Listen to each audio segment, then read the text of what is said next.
High in the Champagne Valley of the Drakensberg is the Falcon Ridge Birds of Prey Center, which is home to an impressive display of birds of prey, some of whom have been rehabilitated after various injuries. Shows are held at 10:30 every morning except for Fridays. The shows include a display of the power and agility of these amazing birds, while enthusiastic handlers and their helpful dogs teach you about their feeding, flight patterns and the history of falconry.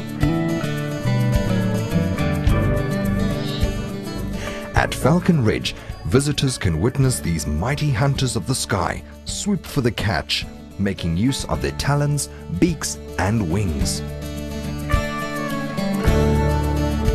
Fun for the whole family, but visitors should beware as some of the birds may prefer toes to chicken pieces.